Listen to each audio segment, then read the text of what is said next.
I never imagined the people closest to me could betray me like this. Stick with me while I share my story, and if it touches you, don't forget to support our channel by hitting that subscribe button, dropping a like, and sharing it with the people you care about. My name is Lena Harper. I'm in my early 30s, and until recently, I believed family was the one thing I could always rely on. I was wrong. A few months ago, my father passed away. He wasn't just my dad, he was my safe place. After my mother died years earlier, it was just the two of us. We talked every day. He always told me that no matter what happened, I would never be alone. Losing him broke something inside me. While I was still trying to process my grief, my older brother, Caleb, and his wife, Trina, suddenly became very involved in everything my dad left behind. At first, I thought they were just trying to help. I wanted to believe that. My father owned a small apartment. It wasn't fancy, but it meant everything to me. It was where we spent holidays, where I stayed when life became too heavy. That apartment felt like the last piece of him I still had. Caleb started asking strange questions about paperwork and ownership. Trina pushed for quick decisions, saying we should settle things fast. Something felt off, but I ignored my instincts because they were family. I was still grieving. I was tired. I trusted them. Then one evening, I overheard a conversation that made my heart drop. In that moment, I realized they weren't trying to help me at all. They were planning to take what my father left behind. That was the moment I understood one painful truth: if I didn't protect myself, no one else would. When everything seemed stable, my world suddenly fell apart. One quiet morning, I received a call that changed my life forever. My father, Martin Harper, was gone. There was no warning, no chance to say goodbye. One moment he was planning to fix the old kitchen sink, and the next, he was no longer here.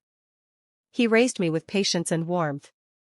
After my mother died, he became my whole world. He never missed a call, never forgot a birthday, and always reminded me that I mattered. When life became heavy, he was the person I ran to. Losing him felt like losing my ground.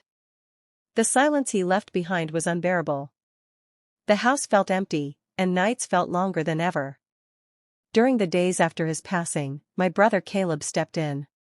He spoke softly, checked on me often, and told me he would handle things so I could rest. His wife, Trina, stayed close too. She brought food, helped organize papers, and kept saying how important it was that family sticks together. On the surface, they seemed caring and concerned. Still, something didn't sit right with me. Trina often asked questions that felt rushed, especially about property and documents. Caleb avoided eye contact when certain topics came up. Their words sounded kind, but their timing felt strange. I brushed those thoughts aside, telling myself grief was making me suspicious. I wanted to believe their intentions were pure. I needed to believe it. At that time, I was barely holding myself together. I was mourning, exhausted, and emotionally numb. Trusting them felt easier than questioning them. I didn't know then that this painful loss would soon be followed by something even harder to face. What I thought was support slowly began to feel like something else entirely. As days passed, small details began to bother me. Caleb and Trina changed in quiet ways that were hard to explain. Their visits became less about comfort and more about whispered conversations that stopped when I entered the room. Whenever my father's apartment was mentioned, their tone shifted. Voices lowered. Faces tightened. Caleb started stepping outside to take calls, sometimes late at night. When I asked who it was, he brushed it off, saying it was work. Trina spent long hours scrolling through documents on her laptop, quickly closing tabs when I walked by. Once, I noticed property records open on her screen. She laughed it off and said she was just curious. They began visiting the apartment without telling me. I found lights on when no one was supposed to be there. Furniture had been moved. A folder I kept in the drawer was suddenly missing, then returned days later. When I asked, Trina said she was cleaning things up. What unsettled me most were the questions. Caleb asked about utility bills, maintenance fees, and insurance policies. Trina wanted to know if any loans were attached, or if taxes had ever been delayed. These weren't normal questions for people who claimed they were only helping me cope. One evening, I overheard Trina on the phone saying, "Yes, the place is still clear." She noticed me standing nearby and quickly ended the call. Her smile didn't reach her eyes. I tried to convince myself I was imagining things. Grief can twist your thoughts. Still, my chest felt tight whenever they were around. Their kindness now felt rehearsed, like a performance hiding something darker underneath. Late one night, I saw Caleb leave the apartment building with a man I didn't recognize. They exchanged papers near a parked car before parting ways. Caleb didn't see me watching. That moment stayed with me. Too many signs were lining up. Whatever they were planning, it had nothing to do with protecting me. It was becoming clear that my father's apartment was at the center of something they didn't want me to know about. I wasn't searching for answers that day. I was only trying to find an old photo album my father kept in a storage box. While moving papers aside, a thin envelope slipped onto the floor. It didn't belong there. The label showed a law office name I didn't recognize. Curiosity mixed with unease. I opened it slowly. Inside was a typed draft, neat and official, filled with legal language that made my hands shake as I read. My breathing stopped when I saw the names listed. The apartment address was there.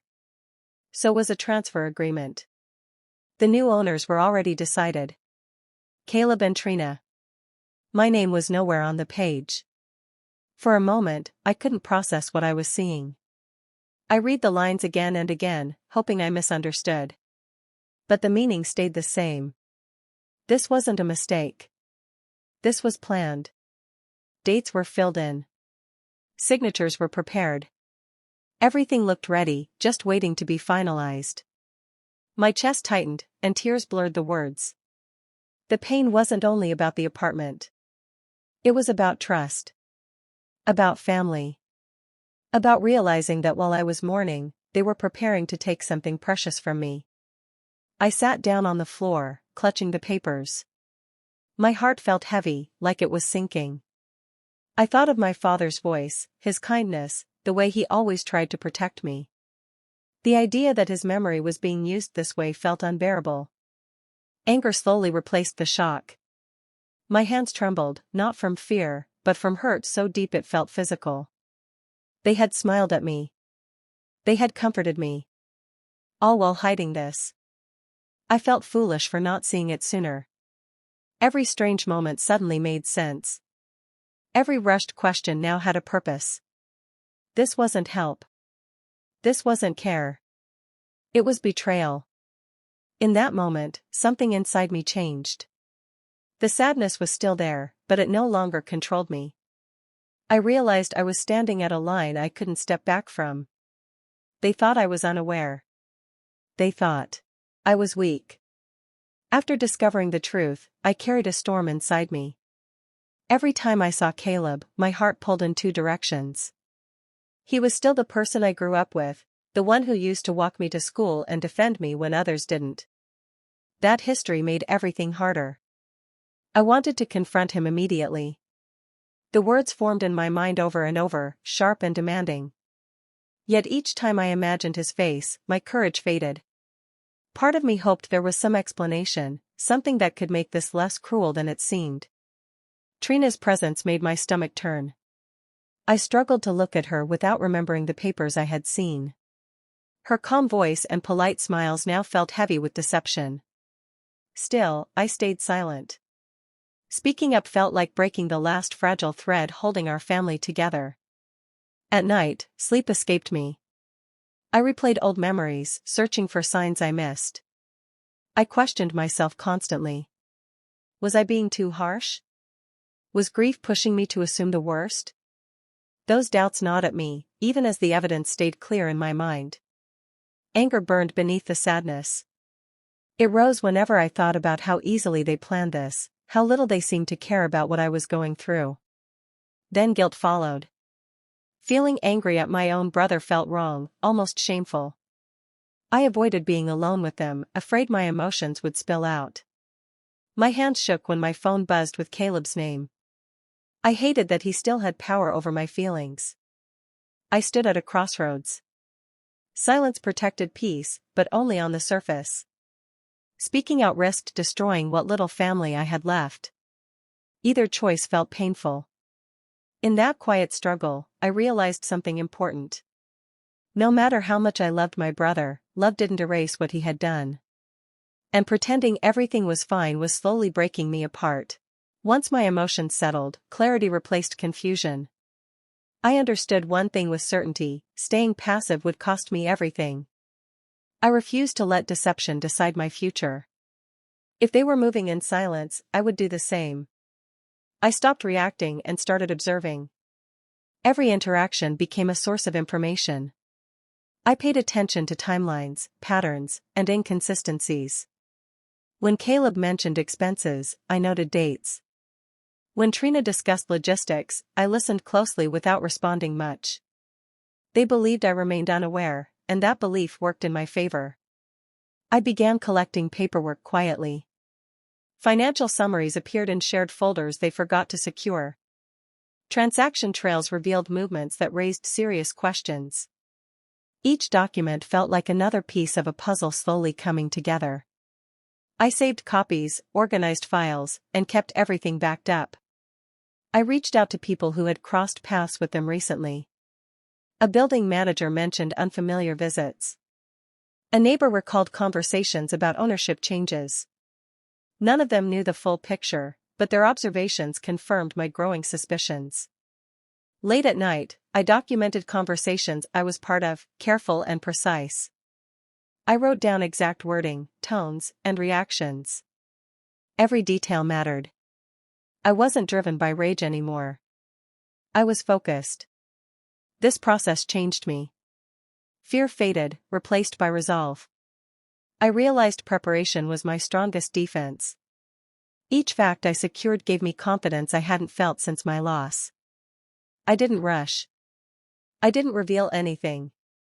I let them continue believing their plan was invisible. Meanwhile, I built my own foundation, step by step, grounded in truth. For the first time since everything unraveled, I felt in control. Whatever happened next, I would not face it empty-handed. I wasn't acting out of spite. I was protecting what was rightfully mine. From the outside, nothing seemed different. I smiled when Caleb spoke and nodded when Trina offered advice. I kept my voice steady and my expression soft. If they suspected anything, they never showed it. That calm surface became my shield. I invited them over for dinner, just like before. I cooked familiar meals and asked casual questions. I laughed at the right moments. I played the role they expected me to play. Inside, every word was measured, every reaction controlled. When they spoke about plans, I listened without pushing back. I acted unsure, even confused at times. Trina seemed pleased when I asked her to explain things slowly, as if I didn't understand. Caleb relaxed, believing I depended on him. Their confidence grew, and with it, their carelessness. I let them think I was overwhelmed and grateful. I mentioned feeling lost and needing guidance. That illusion gave me access. They talked more freely, shared more details, and corrected each other when stories didn't line up. I invited them to the apartment, suggesting we sort memories together. While we walked through each room, I watched how they reacted. Trina focused on measurements. Caleb checked his phone constantly. I said nothing, pretending not to notice. Each visit confirmed what I already knew. They were planning steps ahead, unaware that I was watching closely. My silence wasn't weakness. It was patience. At night, I reviewed everything in my mind. I reminded myself why I was doing this. Not for revenge, but for fairness. For respect. The atmosphere felt calm, almost peaceful. They believed they were winning. I let them think that. Because storms don't announce themselves. They gather quietly. I knew guessing would not protect anything. Facts and proper guidance were the only way forward. Without informing anyone, I scheduled a private meeting with an attorney named Jordan Vale. Walking into that office felt heavy, but also necessary. I explained everything carefully, choosing my words with care. I shared timelines, documents, and the steps being taken without my knowledge. Jordan listened closely, never interrupting, occasionally taking notes. His calm demeanor gave me a sense of stability I hadn't felt in a long time. When he finally spoke, his words changed everything. He explained that unfinished paperwork held no power on its own. Intent mattered, but proof mattered more. Because no final authorization had occurred, nothing was legally complete. That realization lifted a weight from my chest. Jordan outlined options I didn't know existed. There were lawful ways to challenge attempts made without consent. Rights tied to inheritance could still be enforced. Procedures were available to pause any action already in motion. Everything depended on acting correctly and at the right moment. We discussed how to secure assets properly and ensure my father's wishes were respected. Jordan emphasized preparation, not confrontation. He advised me to remain discreet while formal protections were arranged. Timing, he said, would decide the outcome. Leaving his office, I felt steadier. For weeks, uncertainty had controlled my thoughts. Now I had direction. I wasn't relying on emotion anymore. I was relying on structure. I followed every instruction precisely. Forms were prepared. Safeguards were placed quietly.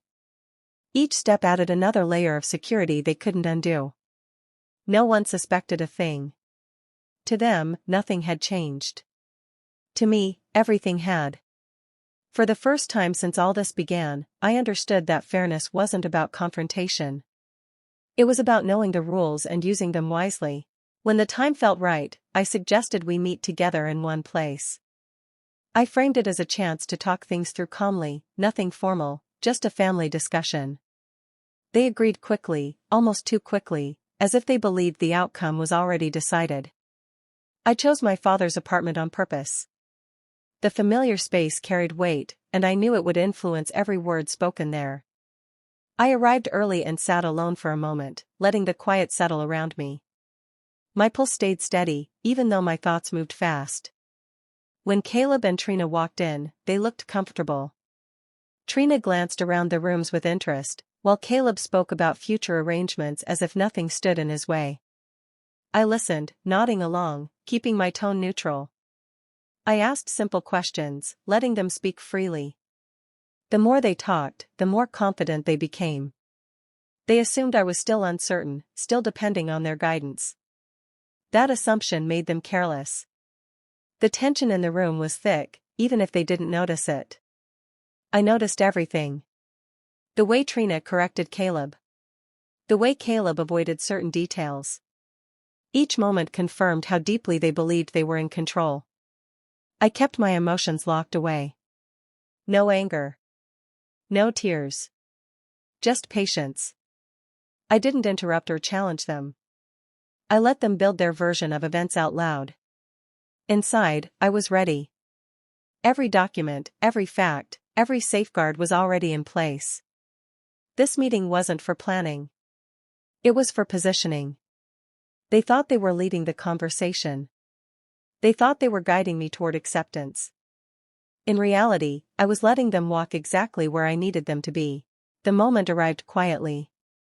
I invited one more person to join us, presenting it as support during a difficult conversation. When Jordan Vale stepped inside, the atmosphere shifted instantly. Trina's posture stiffened. Caleb's expression changed, confusion flickering across his face. I began speaking before either of them could ask questions. My voice stayed even, controlled. I laid everything out slowly, piece by piece. I referenced dates, actions, and intentions. I placed documents on the table, each one clear and undeniable. Silence filled the room as understanding settled in. Trina reacted first. Her calm mask disappeared. She raised her voice, accusing me of mistrust, of turning family matters into something ugly. Her anger poured out fast and loud. I didn't respond. I didn't need to. Caleb tried next. He spoke quickly, stumbling over explanations, insisting there had been misunderstandings. He claimed he meant no harm, that everything was done for convenience. His words lacked strength. They didn't match the facts laid out in front of him. Jordan spoke only when necessary, clarifying what had already been prepared and what could no longer be undone. Each sentence tightened the reality they were facing. Trina's anger turned sharp. Caleb's defense weakened further. I stayed still, hands folded, eyes steady. I didn't raise my voice or show emotion. I had already processed my pain. This moment wasn't about feelings. It was about truth. When they realized the situation was no longer in their favor, the room went quiet again. No more arguments. No more excuses. I stood up calmly and ended the discussion. Nothing more needed to be said. I had protected what mattered. I had spoken without shouting. I had faced betrayal without losing myself. They arrived believing they held control. They left knowing they never did. The papers were finally signed, official and unchangeable. The apartment was mine, fully recognized by law, and any attempt to challenge it now would be futile. Holding the keys in my hand, I felt a strange mix of relief and lingering sorrow. Walking through each room, memories of my father filled the space. His laughter echoed in my mind. Small details, the worn carpet, the kitchen corner where he brewed coffee every morning, reminded me of everything we had shared. The grief was still heavy, but the weight of injustice had lifted. Caleb and Trina had stepped back. Their faces when they realized the outcome replayed in my thoughts. I didn't feel triumph over them, instead, I felt validation. The truth had prevailed, and I had protected what my father had entrusted to me. I spent hours alone, sitting by the window, thinking about the journey that had brought me here. The fear, the doubt, the sleepless nights, all of it had led to this moment.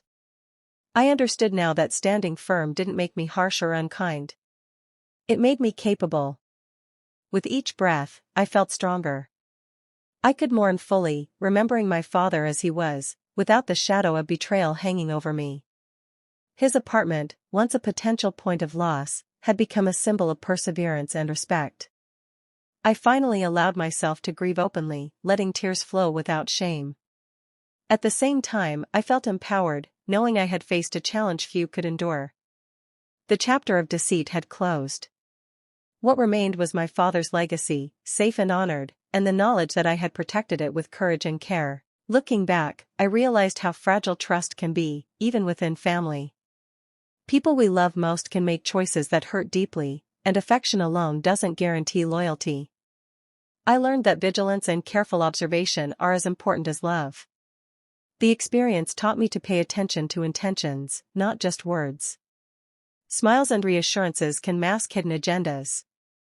I discovered the importance of documentation, proof, and patience before taking action. Reacting too quickly could have cost me everything. Caleb and Trina faced the consequences of their choices quietly but firmly. The legal system ensured they couldn't claim what wasn't theirs. The embarrassment of their failed plan was clear to those involved, and they had to answer for their actions. It was not revenge and anger, but a restoration of fairness. I also understood the need to protect myself emotionally. Mourning my father while confronting betrayal required strength I didn't know I possessed. Recognizing manipulation allowed me to remain calm and in control instead of reacting impulsively. Family dynamics had shifted irreversibly, but I accepted that. Not everyone deserves a second chance, and sometimes protecting your well-being is the only choice. I found clarity in boundaries and in asserting what was rightfully mine. Through this ordeal, I learned that standing firm is a form of courage. Actions have consequences, and truth eventually surfaces. Those lessons will stay with me, guiding future decisions and reminding me that strength often comes from facing betrayal head-on. It's hard to put into words how it feels when the people you grew up with, the ones you relied on, choose betrayal over care. That kind of pain lingers in ways you don't expect, leaving you questioning every memory, every word, every gesture. Yet, through it all, I learned something important: protecting yourself matters. Speaking up, taking action, and trusting your instincts doesn't make you cold or selfish, it makes you strong. Sometimes the hardest path is the one that preserves what is right and fair. I often wonder what others would do in a similar situation. Would you have confronted them? Walked away quietly? Or stayed silent and hoped things corrected themselves? These are not easy choices, and they weigh on your heart no matter the outcome. I share my story not just to vent, but to remind anyone facing betrayal that courage is found in persistence, preparation, and clarity. Standing firm doesn't erase the hurt, but it ensures you honor yourself and those you care about. If my story resonated with you, please support the channel. Like this video, subscribe to stay updated with more real-life stories, and share it with people who might need to hear this message. Remember, facing betrayal is never easy, but standing up for yourself can change everything. What would you have done in my place? Do you think I did the right thing by standing up to my brother and his wife, or should I have trusted them again? I'd love to hear your thoughts in the comments. Subscribe and hit the bell for more stories.